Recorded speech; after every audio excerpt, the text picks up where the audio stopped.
Hello and very good morning to everyone. Today's topic is biogeochemical cycles. कई तरह के cycles हैं जो कि हमारे नेचर के अंदर घूमते रहते हैं, होते रहते हैं, जैसे कि नाइट्रोजन साइकिल है, वाटर साइकिल है। वाटर हमारे एटमॉस्फेयर में जितना है, जितना अर्थ की क्रस्ट पर है, वो हमेशा उतना ही रहता है, इवेपोरेट होता रहता है, वापस से मिलता रहता है, इस तरह से उसका साइकिल रहता है। तो इस तरह के जो साइकिल है उनको बायोजियोकेमिकल साइकिल्स बोलते हैं। A constant interaction between the biotic and abiotic component of the biosphere make a dynamic but stable system. Biosphere क्या है? बायोस्फीयर वो है जिसके अंदर लाइफ के साथ हाइड्रोस्फीयर और लिथोस्फीयर मतलब लैंड और वाटर आपस में मिलते हैं। तो बायोस्फीयर जब बायोटिक और नॉन बायोटिक कंपोनेंट के साथ में रिएक्ट करता है, इंटरेक्ट करता है और इसको डायनेमिक बनाता है, लेकिन कैसा है? स्टेबल सिस्टम है, काफ़ी सालों से लगातार चलता हुआ। These interaction consist of a transfer of matter and energy between the different component of the biosphere।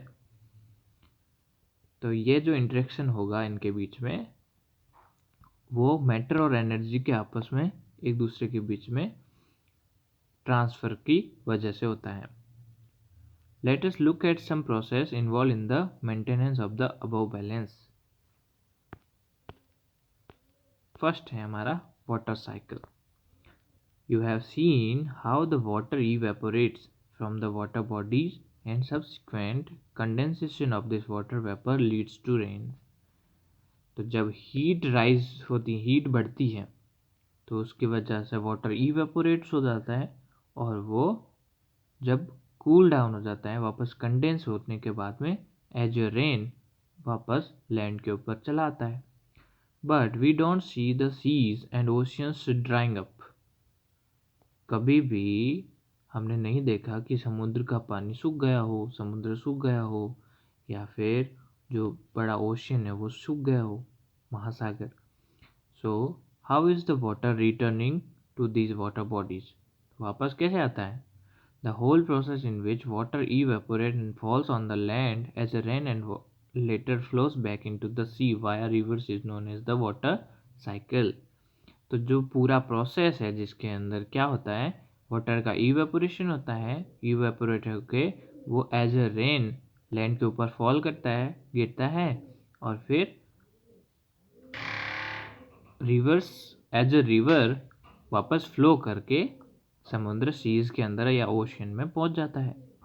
This cycle is not a straightforward and simple as this statement seems to imply.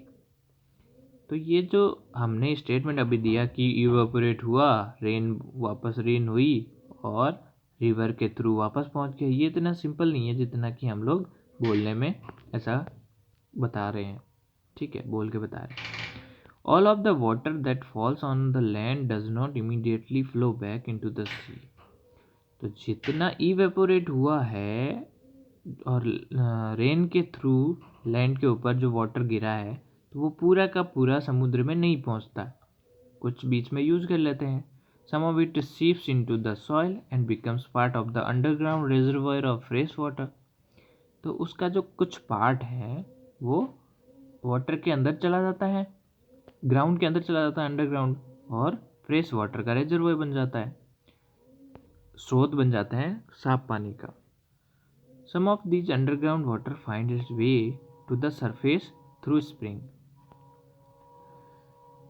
और we bring it to the surface for our use through wells और tube wells.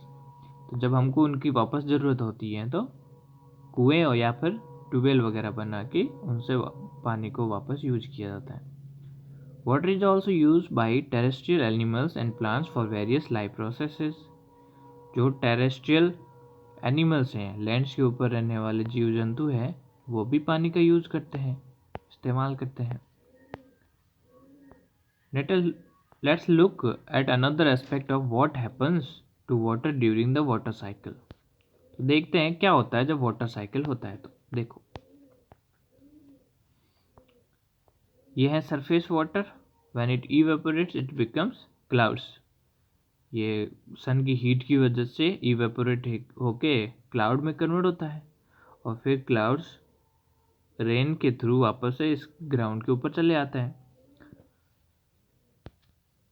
Respiration के through भी water evaporate होता है, ठीक है। Respiration के बाद में ट्रांसपिरेशन के मेथड से भी वाटर इवेपोरेट होता है।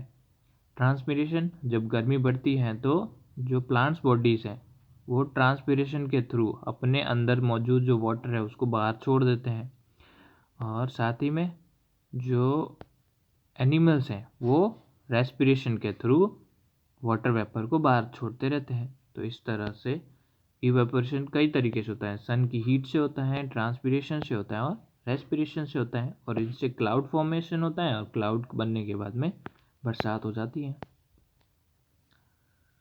As water flow through or over rock containing soluble minerals, some of them get dissolved in the water. तो जब बड़ी बड़ी ऐसी चट्टानों के ऊपर से पानी बहता है जिसके अंदर बहुत सारे मिनरल्स होते हैं, तो वो पानी के बहने की वजह से वो मिनरल पानी के अंदर डिजॉल्व हो जाते हैं। Thus, rivers carry many nutrients from the land to the sea.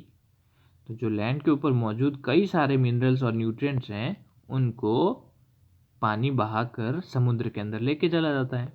And these are used by the marine organism, और जो समुद्र के अंदर रहने वाले जीव जंतु हैं वो उनका इस्तेमाल करते हैं। नाइट्रोजन साइकिल नेक्स्ट पार्ट के अंदर देखेंगे।